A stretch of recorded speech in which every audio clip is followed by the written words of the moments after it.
Assalamualaikum warahmatullahi wabarakatuh. Hari ini kita akan lanjut materi mengenai kebutuhan. Kebutuhan adalah segala sesuatu yang dibutuhkan oleh seseorang dan harus dipenuhi. Adapun faktor-faktor yang mempengaruhi kebutuhan, yang pertama di situ adalah keadaan alam atau lingkungan.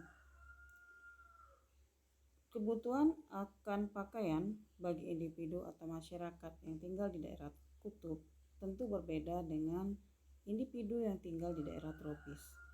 Begitu juga bagi orang yang tinggal di daerah pegunungan akan berbeda dengan kebutuhan orang yang tinggal di daerah pantai. Fakta inilah yang menunjukkan bahwa keadaan alam atau lingkungan berpengaruh terhadap pembentukan kebutuhan orang yang menempatinya. Yang kedua, adat istiadat. Adat istiadat atau tradisi masyarakat juga berpengaruh terhadap pembentukan kebutuhan masyarakat. Misalnya, tradisi upacara perkawinan dan tradisi mudik lebaran. Yang ketiga, agama. Kehidupan beragama seseorang atau kelompok masyarakat akan dapat menimbulkan kebutuhan yang beragam, bergantung pada agama dan penghayatannya terhadap agama yang dianutnya. Dan yang keempat, di situ adalah peradaban atau di sini adalah perkembangan zaman, di mana tingkat peradaban suatu masyarakat juga akan berpengaruh terhadap pembentukan kebutuhan. Semakin tingginya peradaban, semakin tinggi pula kualitas barang yang dibutuhkan. Kebutuhan dibedakan menjadi satu, kebutuhan menurut intensitas. Kebutuhan menurut intensitas ini didasarkan pada penting atau tidaknya kebutuhan tersebut, sehingga dia dibedakan menjadi 3 macam, yaitu ada kebutuhan primer, yaitu kebutuhan utama untuk mempertahankan kelangsungan hidup manusia. Jadi sifat kebutuhan primer ini adalah mutlak harus dipenuhi, ya. Jadi kalau kita tidak memenuhi kebutuhan primer, itu kita bisa mati. Kemudian yang kedua yaitu kebutuhan sekunder, yaitu kebutuhan yang baru boleh terpenuhi setelah kebutuhan primer terpenuhi. Jadi contohnya di sini misalnya kalau orang tua kamu membeli alat memasak, almari, sepatu dan lainnya. Kemudian yang ketiga yaitu kebutuhan tersier, disebut juga kebutuhan mewah dan tertuju pada orang-orang yang berpenghasilan tinggi. Contohnya di sini perhiasan, mobil mewah, ya itu bisa termasuk dalam kategori kebutuhan tersier.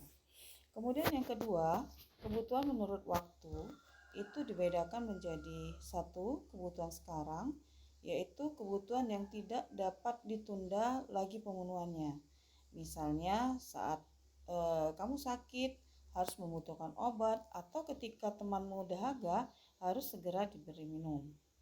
Yang kedua, kebutuhan akan datang adalah kebutuhan yang tidak berakibat fatal pada kelangsungan hidup seseorang. Contohnya di sini tabungan.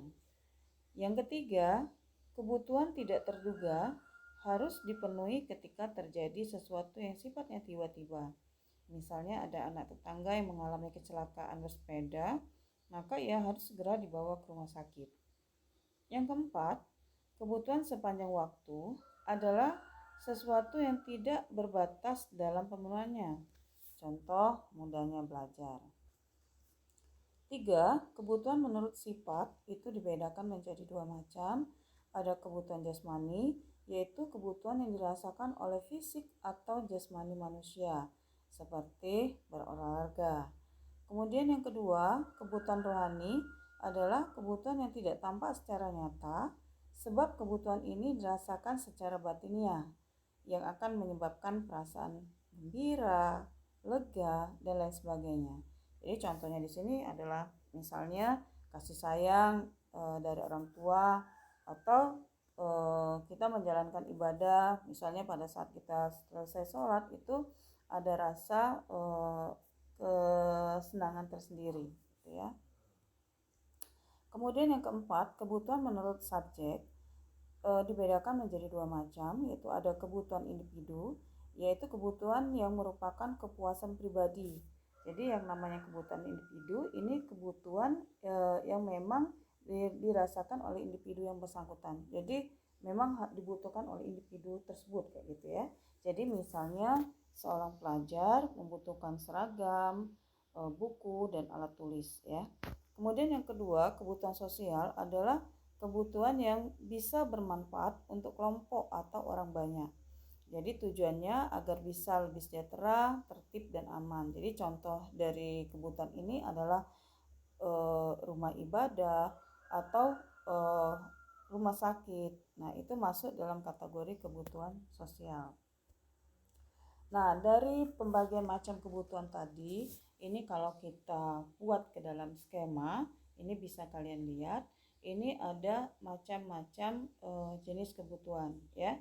Nah, dengan melihat skema ini, Ibu harapkan kalian bisa paham terhadap materi hari ini yang berhubungan dengan kebutuhan ya. Itu saja materi pada hari ini. Ibu akhiri dengan wabillahi taufiq wal hidayah. Wassalamualaikum warahmatullahi wabarakatuh.